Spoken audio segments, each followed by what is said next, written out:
at that point in time, was a news anchor for the CBS affiliate here in Las Vegas. Channel 8.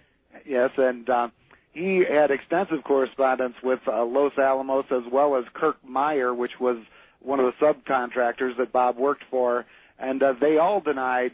Kirk Meyer did say he was issued a Z number, which was a number required to be an employee and to get a paycheck, but none of them had said that they retained records that far back. And at this point in time, it was only, 5 or 6 years earlier. It wasn't, 10 years like it is now. And that they didn't retain any records at all. And George gave them numerous chances. He said, "Are you sure you have no record of Bob Lazar?" He asked Kirk Meyer, "Are you sure you have no record of Bob Lazar?" Mm-hmm. They denied. And then that's when Bob came up with the Los Alamos phone book with his name and station number in there, and then also he had a copy of the Los Alamos newspaper from 1982. And how did they react to that? Well, we're also talking about two people. When I was initially hired on, I was hired on via a headhunter, essentially, for Los Alamos. Sure. And I worked, like I said, the initial time you work for anyone, in a secure job, you have that time before your clearance goes through, and that's when I worked for Kirk Meyer, and then later became hired on directly at Los Alamos. However, both people, either quote-unquote lost their records or just flatly denied the existence of me even working there. Well, what pushed you to go public? What pushed me to go public essentially was fear. Fear of what? Fear of death, fear of prosecution, fear of Well, just fear in general. I imagine you can add them all together, and that was essentially what I was feeling at the time. At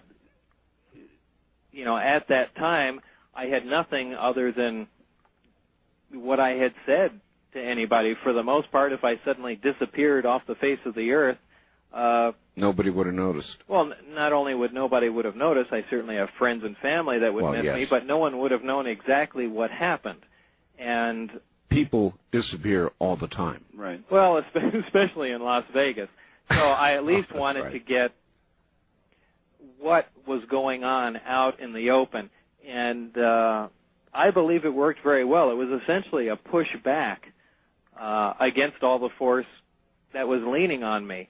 Where if I thought if I just went on in a subdued fashion on television and maybe just said a little bit, and just kind of gave a little shove back, they would lay off. And it was a big gamble, but it worked exactly the way I wanted it to. Also, Art, at this point, when he was trying to show those around him what was going on, is when he took people like me and his wife and John Lear out to the BLM land outside of Area 51, and we actually saw one of the discs tested in the sky. Now, Bob did this after he told us the story. After he was in trouble and in fear for his life, he told those around him the story, and obviously we were a little apprehensive when a friend said, we thought he was just working in some project for the government. None of us really cared what he was doing. And, so he wanted to prove that, not that we thought he was lying, but it's still an outrageous story to tell your wife and friends and say, oh, by the way, I'm working on flying saucers. Sure, and John has told me the story of the trip up to Area 51, and there is video to support your claim as well. Right. Plenty of video. Now, they didn't let you go, though, because in 1990, and a lot of people use this, Bob, to try to discredit you, you had to plead guilty to a pandering charge related to the apparent operation of an illegal brothel in Las Vegas. Mm-hmm. Now, a pandering charge, that's very serious. Actually, I got to pick the charge. Oh, you got to pick it? Yeah, I got to pick the charge from three of them. Now, my understanding is a little vague, but I think all you did was some computer work, isn't that right? Well, what I literally did, we have to, backtrack to years ago. After I left Los Alamos and opened up 1-hour photo business for my wife in Los Alamos, we had decided to move. And we began, because of our contract with Los Alamos, began to amass quite a bit of money. We were looking for a business to buy into.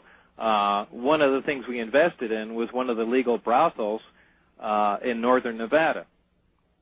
A very weird... in northern Nevada? No kidding. Right.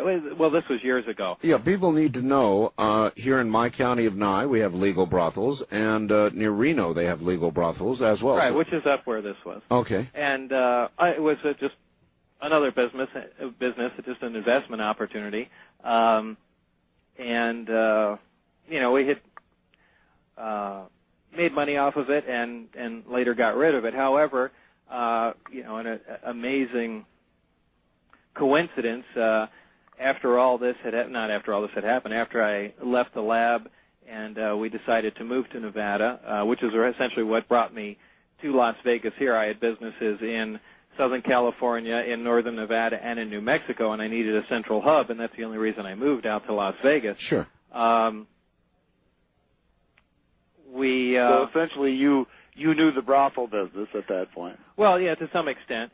And even though we were out of it, after I had left S4 and began to look for some other source of income, I ran into one of the old managers of the place up north. Right. And she said she had a place running down here that wasn't running illegally, but she'd wondered if I could install a computer system like we had up there to make her business run smoother. And I said, there's no problem. It'll take me a while to write the program, and I can set the computers up for you, and so on and so forth. They also wanted a security camera outside to make sure a guy wasn't coming to the door with a gun or a knife. So sure. I essentially installed all that stuff and left, and that was that was the end of it.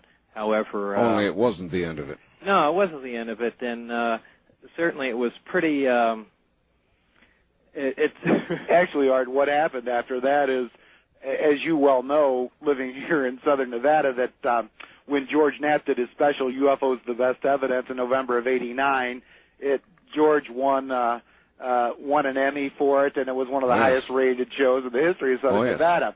So when it came for Sweeps Week the next spring, George said it would be a great idea to have Bob Lazar on. So Bob had a giant following, and say, what has Bob Lazar been up to? So Bob goes on television, not knowing that installing all of this equipment for a brothel was illegal, and on television, George says, what have you been up to, Bob? And Bob says, I installed some security systems and computers and things for a local brothel. And then needless to say, the police were listening that day. Apparently so. All right, gentlemen, hold on. We've only got one more hour to go, and it sounds like the coffee's working. This is Coast to Coast.